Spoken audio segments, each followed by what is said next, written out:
Rhodes. Just a few items before we get started.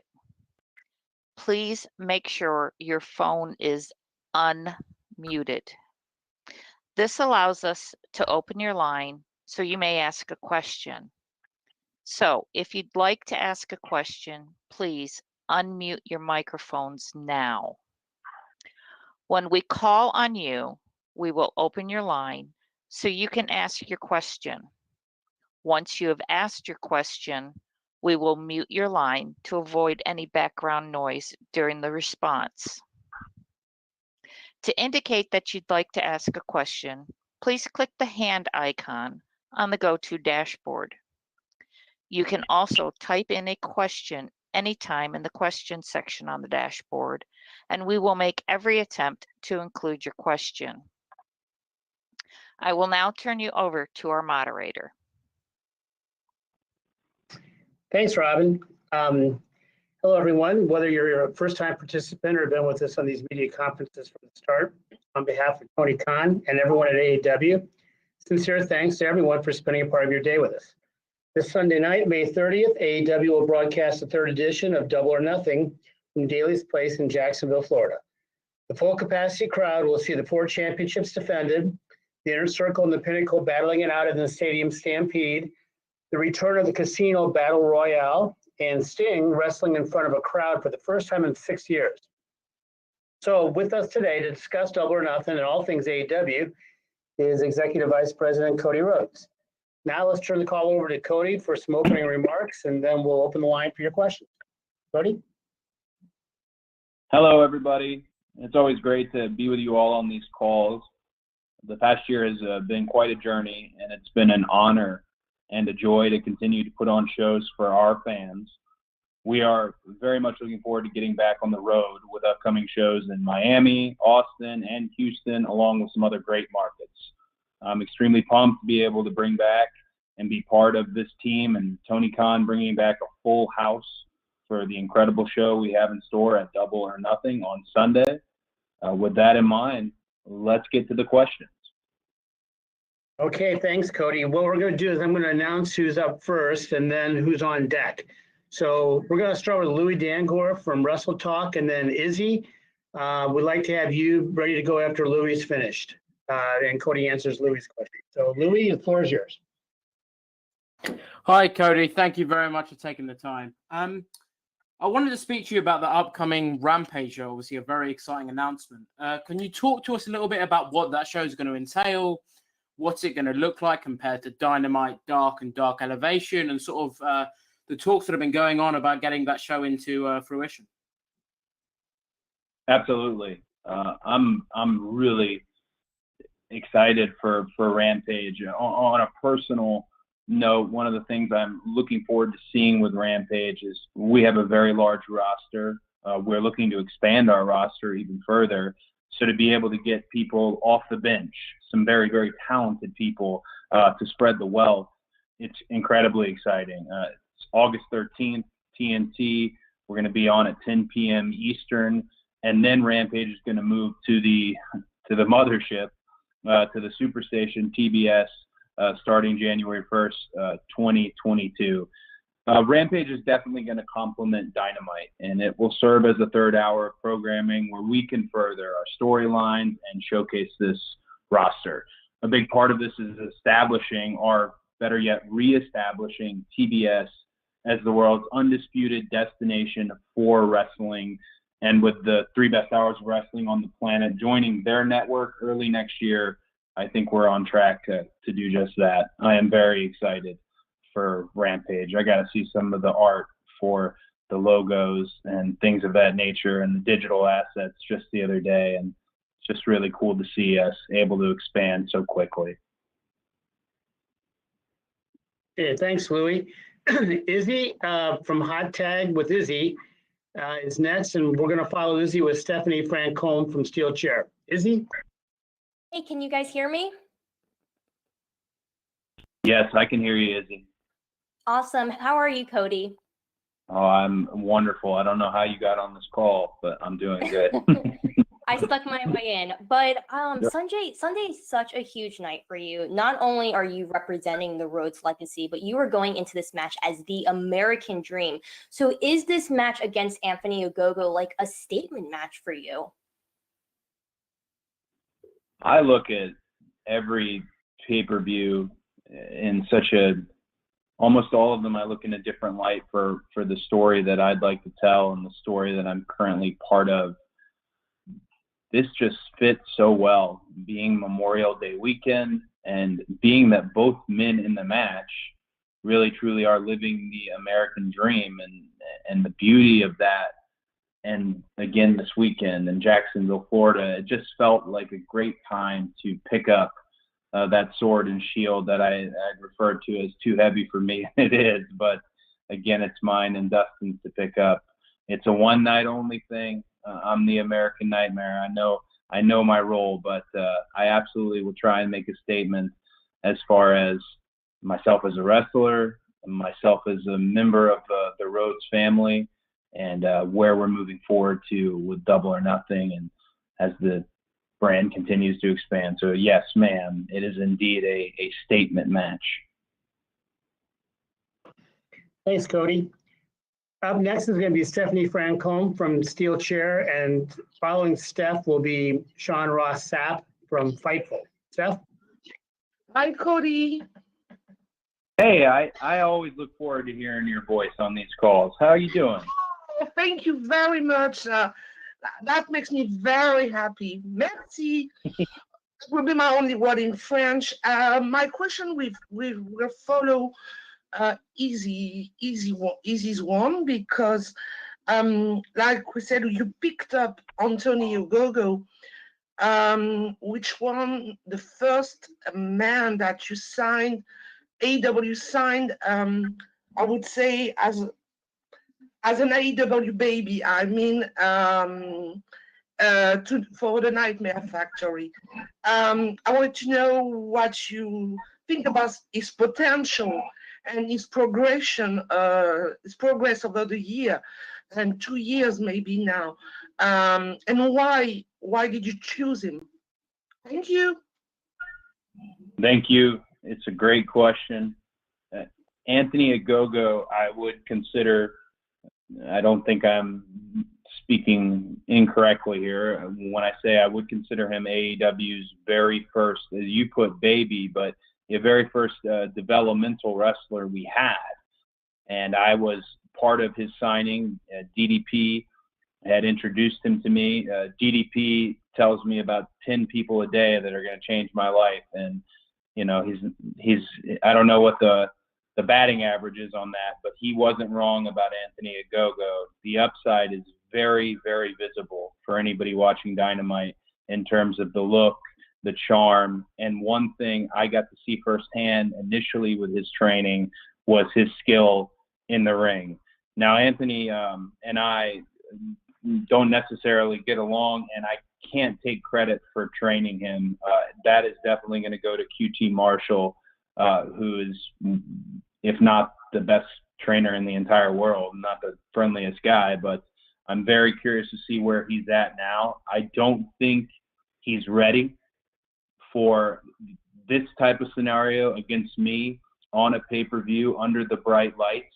I don't think he's ready for it, but only time will tell, and we will find out that Double or Nothing. But yeah, I think I would hope he has a great showing, because us not having a developmental and the Nightmare Factory and 2 Degree Creative Pro being almost unofficial and very unofficial at that developmentals, we want to know that we're able to turn out and create new stars, as that is the most important thing, replenishing new stars to grow and keep our industry going. So yeah, all eyes on Anthony Ogogo this Sunday to see how he's grown, as you put it, from a baby to now. We'll see how he does in the ring. Thanks, Steph. Okay, Sean Ross Unmuted. is next, and he will be followed by Chris Mueller from Bleacher Report. Sean? Hey, Cody, thanks for taking the time. Hey, Well, thank you very much. I appreciate that. So we've heard some rumors, unsubstantiated so far, that you and other EVPs might not be on speaking terms. The Young Bucks made light of it on their bio, which you also retweeted. Is there anything you can lend to that? Is there anything that you can provide? I mean, is it true? What did you think when you heard that out there?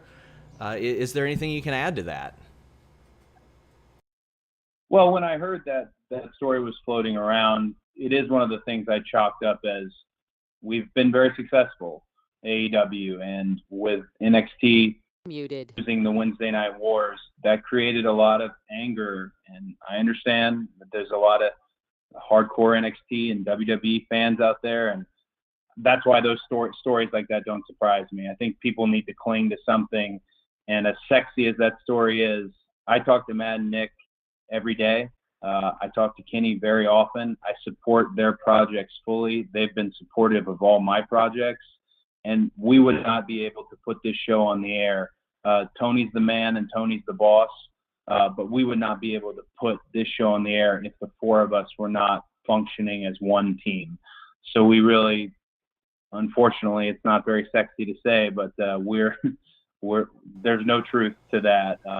Again, I find we're friendship one team, very and now sexy. with us expanding onto TBS, we will remain one team.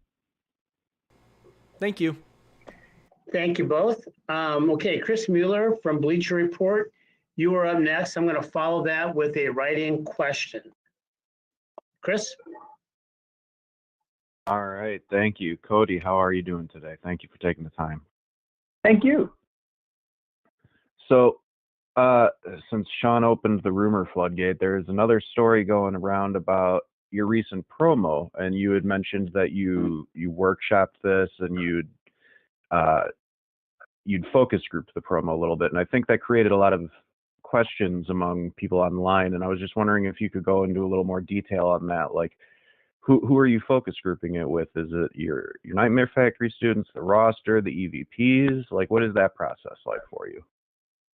It's a great question, and I'm so excited you asked it because I'm going to chalk this up to me not knowing what the term focus group means, because I woke up this morning to a very large amount of people in my mentions, almost all of them with a Roman or a Sasha Banks avatar, making fun of me for using the term focus group.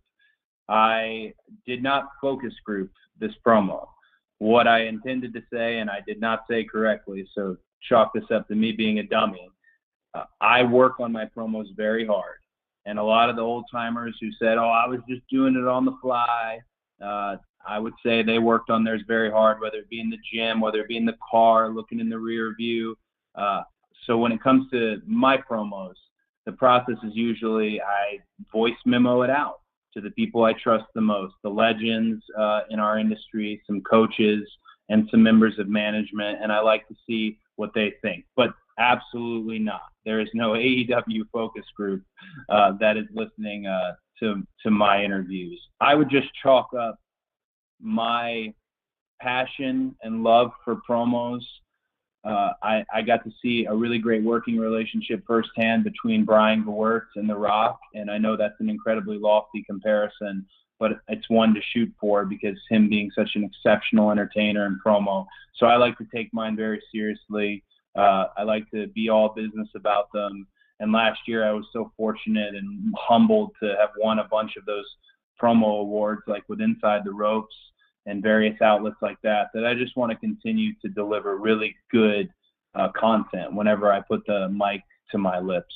Yeah, so it's a great question, and thank you for allowing me to clear that up. Okay, thank you, Cody. I'm going to take a question here from a write-in from Jer Rush from Sports Matters. Jer asks, Cody, you seem to have become a kind of a father figure to many younger talent backstage and in the Nightmare Factory. Do you think in some way this is helping you prepare for fatherhood? Well, that's a great question. I think so. Don't tell my wife that. But I think my time at the Nightmare Factory definitely has honed my patience a great deal because I teach the beginner camps at the Nightmare Factory, and that's so much fun, but you do have to be very patient. You do have to take your time, and you have to remember what it was like when I was a rookie or when you were a rookie. About, just fundamentals can be incredibly difficult. But the Nightmare Factory and those beginner camps has made me a far better wrestler and has been one of the most rewarding experiences. When I see Brooke Havoc on Dark, even though she got beat in like 30 seconds, are Dylan McQueen, Carly Bravo, Dean Alexander, young Hayden Backlund of the Backlund family. They're kids, and I am just really proud. I absolutely put my stamp on them. In the wrestling business, it's not just about who you know, it's about who you know who will speak up for you. And we teach our kids to be professional, put the professional in professional wrestling, and I'm very proud of all of them. It has helped me to a degree. I don't know how much more time I'll have to be able to be at the Nightmare Factory so often, but it's been one of my absolute favorite things to see them out there. And again, it goes back to an earlier question. It's so important that we genuinely develop. You can't be in a wrestling school for more than 6 months tops until you get out there and you start actually getting those reps in, especially now with crowds coming back. So I have nothing but love for the Nightmare Factory and the 3 camps I've been a part of, and they absolutely have prepared me to a degree for my upcoming run as a father. Thank you, Cody. Okay, we're going to go back to the live questions now. We're going to start with Amy Nemedy from WrestleJoy, and Amy will be followed by Bill Pritchard. So, Amy, you are up.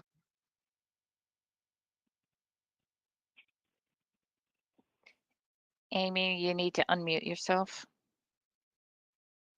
Sorry, thank you so much. So the first AEW Double or Nothing was the very first AEW show.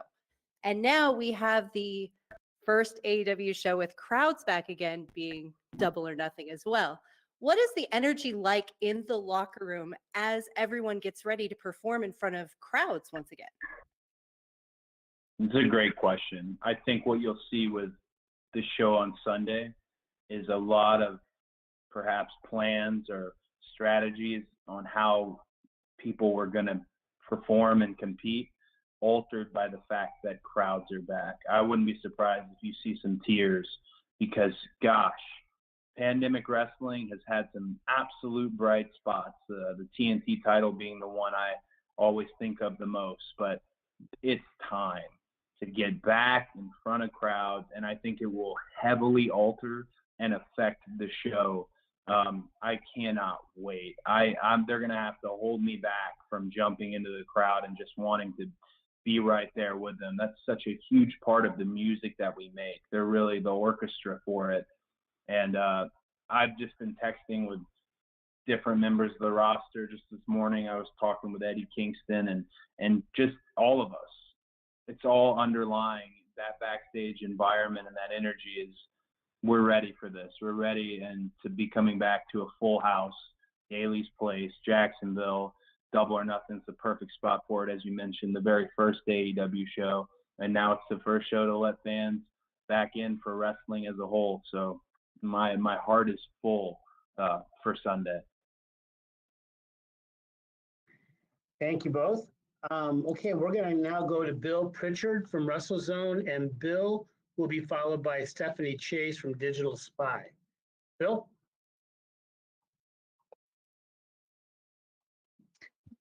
Bill, you need to unmute yourself.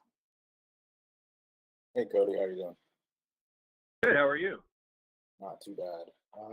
I wanted to ask another question related to Rampage. We know the show's coming, and I believe you or Tony said it was going to be, treated on the same level as Dynamite, but it's also going to be the 4th show in a week with the 2 Dark brands. So how is it going to influence, if at all, Dark and Elevation? And can you do you have any updates on how the quarterly specials are going to be fit into that format? I know people keep referring to them as Clash of the Champions style shows, but any updates on how they're going to be integrated into the plan?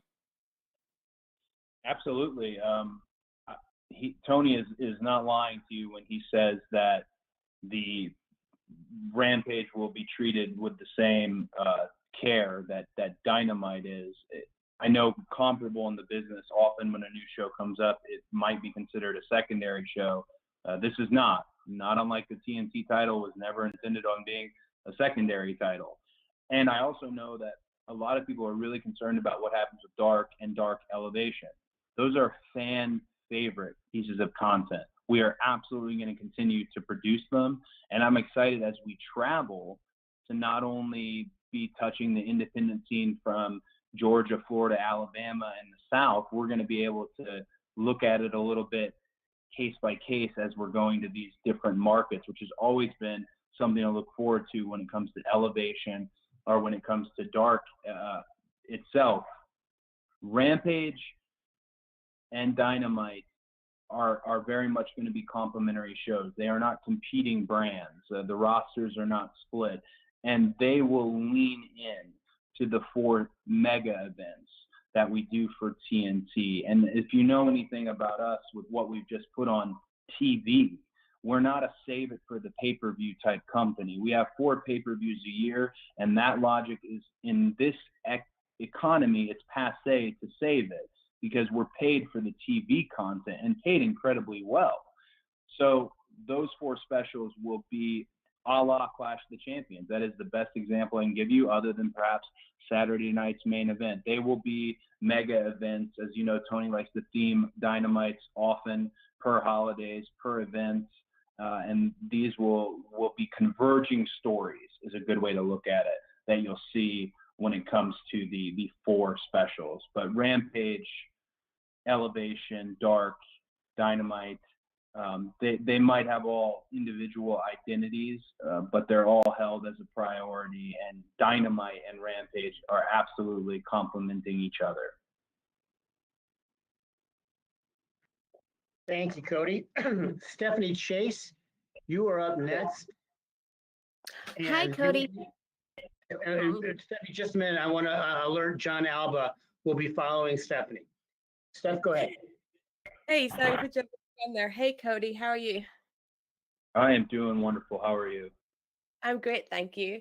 I was just rewatching the Double or Nothing from 2019, and as Amy mentioned, your first pay-per-view, and you really came out there and made a statement, smashing the throne, and you had such a great match with Dustin. So I'm wondering, 2 years on now, Dynamite, you're alone on Wednesdays, you've got new TV deals, you've got Rampage coming up. How do you assess AEW's growth in the past 2 years? Has it happened quicker than you thought it would, and have you accomplished what you set out to, and has your vision for what you wanted the company to be, is it now a reality? That's a very lovely and loaded question, and I guess the way I'd put it, I'm not surprised at the expansion, but I've always been the eternal pessimist. And the reasoning for that is I grew up in a wrestling family.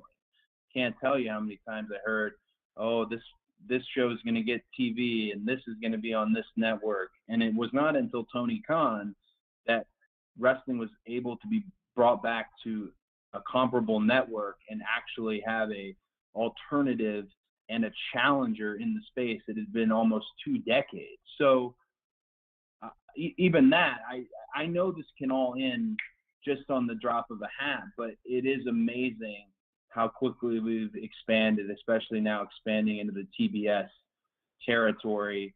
As far as my vision, I think, has intersected with the Bucks' vision and with Kenny's vision, and of course with Tony's vision. And that I really enjoy because it creates a fluid identity for the show itself. There's nothing that is just going to be AEW 101, or I'm trying to think of another way to word it, but just it's never business as usual with AEW, especially with the roster that we have. So I think my vision it's been truly respected. It's intersected with the Bucks' vision, with Kenny's vision, and then Tony's outlook on what wrestling can be, and kind of his fearless endeavoring and to keep expanding and growth, and the success story we've been for Warner Media. All this long-winded answer to say, I'm not surprised, but it absolutely is something I do not take for granted, that we've been able to expand and bring so many casual and lapsed fans back into the space. Thank you, Stephanie. Cody, thank you. John Alba from Spectrum Sports, you're next. Then I'm going to go to a couple write-in questions. John?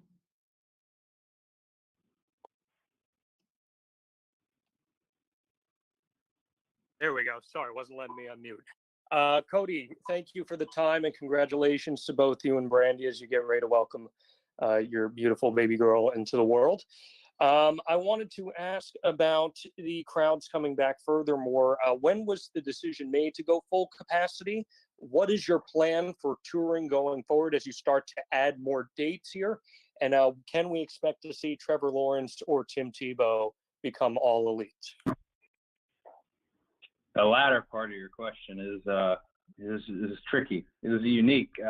I can say I was incredibly excited to find out that right behind the go position is flex field, and to know, Tony Khan whispered to me that Tim Tebow was on that field catching passes, and that was somebody who grew up, in this SEC circles of college football. That was very exciting to hear, to see Urban at the hotel, and of course Trevor Lawrence incoming and having the whole city captivated. I'll tell you this: they better be all elite, because we share a lot of the same space, a lot of the same dressing rooms, the same gym. I would hope, and I think I know Urban's been real excited ever since he saw the Shaq match. But just great acquisitions for the Jags. Congratulations to the Khan family. When it comes to full crowds and full capacity, we're always going to go within state guidelines. Our chief legal officer, who's been seen on several of the contract signings we've done on air, Mega, she's always going to do everything by the book. She truly is law and order, and that makes our touring very easy. We're going to comply within state guidelines. So if that is only a percentage, we're going to only open up that percentage. If it's a state that's able to be full tilt boogie, that's the direction we're going to go. And if markets aren't ready to have our footprint in their building just yet, we do have Daly's Place as an area that there's a few times we're going to come back and revisit. Daly's Place is undoubtedly the home of AEW. It might not have began as the home, but it certainly is now. So we have that to fall back into as we get ready and get this going. I can say, and I don't mean to be vague, there's some really large announcements about touring that are incoming, particularly with some markets that they need to be hit, and we want to hit them, and that's something that I look forward to. So please stay tuned to the All Elite socials for that information. Thanks, John. So I'm going to do a couple write-ins here. First one is from Rick Acino from Sportskeeda. Rick asks, Hikaru Shida has held the AEW Women's Championship for over a year now, while Dr. Britt Baker has steadily become one of the top stars in the company. What's your excitement level and expectations for this match? And if Dr. Britt Baker wins, will she get an action figure? Well, the latter part of that question, let me just go ahead and clear this up. I am not in control of the action figures. I am not. That you can chalk that up to Jeremy at Jazzwares, who does an incredible job, his team. I can say this: they are going to make the action figures that sell. That's why some of them have been over-indexed. Unfortunately, that's been me, and I don't know if you've seen the end of my action figures in sight, but I am terrified every time he makes an action figure announcement. She's got to be on the list soon. I mean, she's one of the world's most popular wrestlers, going into one of the most anticipated matches of the weekend. With respect to Shida, I called myself the ace at AEW in a promo not too long ago, and I would say the only reason I can't fully commit to that is because Shida has been the ace in terms of her ability to compete at a high level with the title, to keep the title, and her celebration coming up tomorrow night on Dynamite, having been the champion for so long. I'm very excited to see their match. I don't think Shida is someone who currently can be beat. That's just my opinion. But what I love about their match is the same thing I love about Miro's match. It's the same thing I love about the Casino Battle Royale, about myself versus Anthony Ogogo, of the World Championship on the line, is that this pay-per-view is truly, and we're not using that hyperbolic wrestling language, but every match could be a main event on this pay-per-view. And that's going to make for an absolutely combustible, insanely fun Double or Nothing. Thank you, Cody. And then I've got another question from online here. This one's from George McKay of Straight Talk Wrestling. George asks, the Double or Nothing pay-per-view has really a stacked card. Are there any matches other than yours that you're especially looking forward to? Oh, I think I'm looking forward to seeing how Jon Moxley mixes it up with Eddie and the Bucks.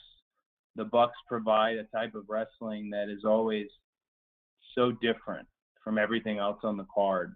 It's one of the reasons I'm a fan of their work, and I've bonded over their work. Is it isn't the type of wrestling I grew up on. It's a whole new thing. It's a whole new evolution of what we do. And to see Mox in there and to see Eddie, hard-hitting, gritty guys who like to fight, who like the taste of their own blood, that's a match I'm absolutely looking forward to. And, of course, I get to be a little kid again and be sitting in go position to watch Sting wrestle in front of a live audience in a true match for the first time in, 6 years? That's special. Seeing Sting and Darby Allin together in this odd mentor-student relationship noir that they have going on is one of my favorite things on the show. But I know Sting's incredibly motivated, taking it incredibly seriously, and I think he's going to have the crowd in the palm of his hands. Thank you, Cody. Let's do one more write-in, and then after this write-in, we're going to go to Kyle Prescott from AEW Discussion. So this last write-in question here comes from Russell Weekland of Hollywood Life. You mentioned recently that the TNT title will likely not be renamed, but will there be a chance to have a TBS title in the future as more shows for AEW are made? That's a great question. It's the TBS title has not been discussed yet. Another title, as a lot of people can guess, has been the title that's been more discussed about potentially coming in the future. I'll let y'all speculate on what that is. Hint, hint, we have a lot of teams on the roster.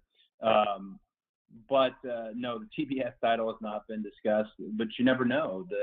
Remember, the origins of the TNT title was Warner Media, our television partner and provider, is the one that wanted us to have it. And that was a first in all of wrestling for your partner in the space to say, we'd like you to represent us, which is why we'll keep it the TNT title throughout its time. It's my favorite belt in all of wrestling. But no TBS title currently at the moment. Okay, so Kyle Prescott from AEW Discussion is going to come up next, and we're going to follow Kyle with Sean Radican from Pro Wrestling Torch. Kyle?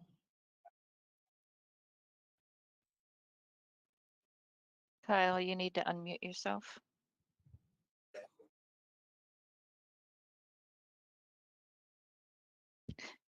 Kyle, you unmuted and then muted again.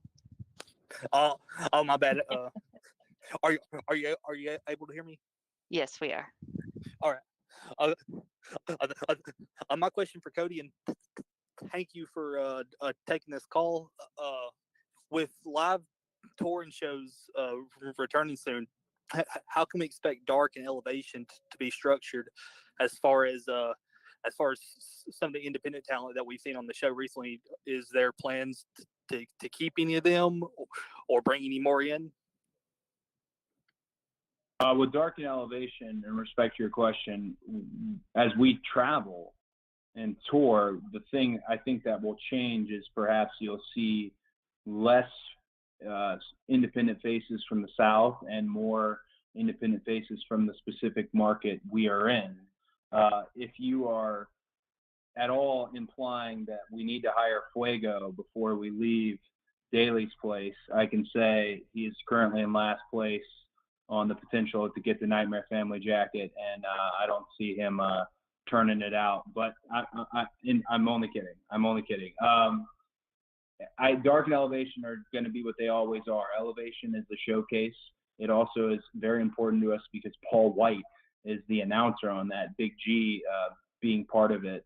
I think really the only difference you'll notice is perhaps regional in terms of independent talent from the specific markets we're in. But so many people, to your question again, who have impressed us, I guess Fuego's included in that, so many people who have impressed us will probably travel with us, potentially, just because they've become a big part of our identity and who we are. But again, that'll be something that time will tell and logistics will tell when it comes to touring. Thanks, Kyle.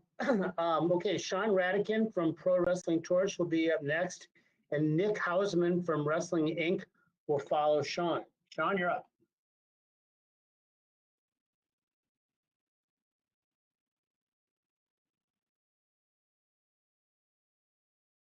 Sean, can you hear us? Can you hear me now? Yes. We can hear you, Sean. Hey, Cody, how are you? Good. How are you? Good.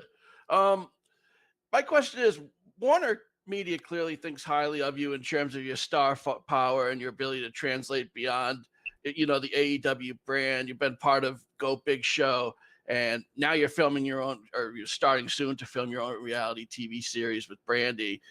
And, you've talked in the past about how AEW is a data-driven company. I see you as someone that could really carry the ball in the main event scene regularly. But you've done great things working with younger talent. Where have you found your role in the company? How have you found your role in the company, so to speak, so far? And, has there been an itch to push yourself higher up the card, given, the presence you have, not only in AEW, but beyond AEW? Oh, that's a great question. And I can choose to answer it in a personal fashion or in a professional fashion. Maybe I'll split the difference to a degree. I am aware of my numbers and my reach, and I'm again humbled and very lucky that I have the fans I do. I chased those fans for, it felt like a decade before the noise started to get made, and I'm so just supportive of them as they are supportive of me. When it comes to going up the card, I am going to keep my promise as far as not challenging for the AEW World Championship. And if you're not the world champion, you can't say you're the best wrestler in the world. So as a wrestler, that eats at me. Absolutely. I mean this in all sincerity. That eats at me. But I made a promise, and we want to make sure as a brand and me as a person that I keep my promises. So what my goal is with any segment that I am part of and with any segment that I produce, because I do produce several segments potentially a week and things of that nature, with anything I produce, I try to make it just as valuable as the main event. I try to steal the show in every capacity I'm presented, and that has presented a challenge with doing it with perhaps some very new and freshman talent, but no risk, no reward. Darby Allin is a prime example of that, and look at what he's become. He's heading towards household name status at AEW, but I don't see myself shooting up the card in the world title picture if I want to keep that promise to fans. I'm not going to break that promise and turn heel. It's just not going to happen. I worked my ass off for the fans that I have, and I'm going to continue to work for them. yeah, so I just try to make the best of what I have, and I think that challenges those segments around me, whether they're up the card or down the card, to keep up with me, just as I like to keep up with some of the better talent we have on our show. I appreciate that question a lot. Made me feel really good today. But I like the direction I'm going currently. Thank you. Thank you both. Nick Hausman from Wrestling Inc. You will be up next, and then I'm going to have another write-in question. So Nick, you're up. Hi, Cody. Thank you very much for taking the time to chat with me today. Thank you, my friend. So I wanted to get your take on the idea that fans are kind of taking sides with you and Ogogo. Some fans seem to think that he's the good guy because of some of his like criticisms of the U.S. and you're the bad guy for being maybe too pro United States. And then there's just some like criticism in general about bringing so much politics into pro wrestling. What are your thoughts on all that? Well, again, with the interview, because that's kind of what we're discussing here, which this interview I felt like was a month ago, and I've been shocked at how much attention it's gotten. But with that in mind, I very much am proud to be an American. I do think hope outweighs. We have tons of problems here, which was the first thing I said when I started speaking. We have tons of problems, but I still genuinely believe hope outweighs. I'm not trying to mansplain racism to anyone. All I was trying to say was that I'm very proud of my wife. I'm proud of the city I'm in, and I'm proud of this baby girl that's on the way. When it comes to Anthony's opinions on the United States, those are his opinions. That's the beautiful thing about being here, is you can say whatever you like, and he has chosen to say a lot. And to a degree, pointing out flaws and things that we do wrong as a country, I think you're remiss if you only point them out and don't point out that people are functionally and actively trying to fix them. That's one of the things I'm most proud of, and I'm excited for Memorial Day weekend as we honor our fallen to just always reiterate is, yeah, we've got a lot of messy spots, but everyone does their part, at least I believe, and I'm a hopeful person in terms of trying to clean that up. Anthony is here living the American dream, as were many professional wrestlers in their time. I cited Bruno Sammartino in my promo, an Italian immigrant who just changed our industry forever. I think the way Anthony's done it is a little crude, and I think punching a man when his back is turned, where and then draping them under your flag is a crass, I suppose. But again, that's the beautiful thing about fans. It's the beautiful thing about wrestling. You pay your money. You're allowed to do whatever you want as a fan.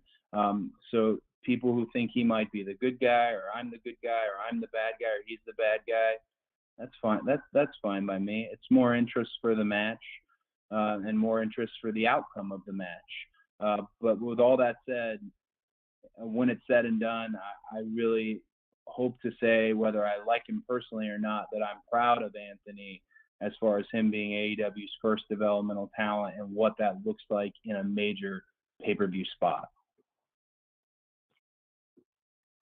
Thank you both. Okay, I'm going to read a write-in question, and then we will end by spinning the wheel. We have a lot of questions still in line, but we don't have much more time. So let's go with this write-in right now from Maddie Paddock of The Independent. Cody, following on from the earlier point about AEW's progress and evolution, how do you guard against saturation in the future, in the sense that AEW has a reputation now for producing excellent content, but soon will be doing so on most nights of the week and with live events? That's a lot going on. So keeping everything innovative and must see with that regularity, will it be a balancing act? How are you going to do that? That's a great question. And I think the answer is definitely how will we do it. And when I say we, I mean the thing that makes us all tick and makes us all work. It's the roster. I talked earlier about how I try to make my segments matter incredibly, and I try to entertain more than someone else perhaps on the show, and that might encourage and motivate them to do the same. Again, competition creates great product, and we are competitive amongst each other. So it will be up to our roster if we're on Mondays, if we're on Tuesdays, Dynamite being Wednesdays, Rampage being Friday. It's up to our roster. And as far as it up to management and Tony Khan, it's up to how we diversify those shows. I've actually heard Tony say not everybody needs to be on every show, and I completely agree. And that's one of the things. Remember when we first started All Elite Wrestling, the big thing that I sought out was the word fresh. Who's fresh? What's fresh? One of the reasons I wanted to do the open challenge was open that door to something that's fresh, that's perhaps not within our company already. That'll be the ticket to avoiding oversaturation and avoiding dumbing the product down by putting the most fresh wrestlers out there and letting them fly. Again, we're not micromanaging with our coaches and our promos. We're letting these artists play their music how they'd like to play it, and these competitors compete how they'd like to compete. So that'll be the ticket, the roster and their motivations. Okay, thank you, Cody. We're just spun the wheel, and we ended with AJ from AJ Awesome Show. AJ, I hope you're ready. You're good to go? Hi, Cody. Hey, AJ, how are you? Good. My question is, have you done any special training to prepare for your match with Anthony Ogogo? Because I'm sure you know he throws really rib-breaking punches. Absolutely. I know firsthand. I shouldn't have had to feel it, knowing he's an Olympic medalist, that they were going to be hands of stone. But that's a great question. And yeah, no, I actually have done something different, since everything has been a body blow, minus the big one he gave Austin Gunn. With me, everything that's been a body blow, you've got to do core work, and you've got to do oblique work, and you've got to get outside of the obvious sit-ups and crunches, and you've got to actually get out there and do a little bit of HIIT training and things of that nature. And I've also been able to be in the rings at the school on a regular basis. The ticket with him and the training that I would implement into this match is, this is a wrestling match. In a boxing match against Anthony, I don't stand a chance. In a wrestling match, I actually don't think he stands a chance, because every fight, and everybody who's been in a fight who's on this call knows this, ends up on the ground. If I can get him on the ground, or if I can get him on the ropes, if I can contain those hands, then it's going to be a good night for me. If I can't, I'll be looking up at the lights for the old 3-second tan. Thanks, AJ, and thanks, Cody, and thank you to everyone. Unfortunately, we're at the end of our time, so per our custom, we'll be distributing an audio copy shortly. So once again, thanks again for joining the call. We hope to see some of you this weekend in Jacksonville. But no matter where you may be on Sunday night, we appreciate you being part of Double or Nothing. Best wishes to everyone, and thanks again for your interest and support of All Elite Wrestling. Thank you.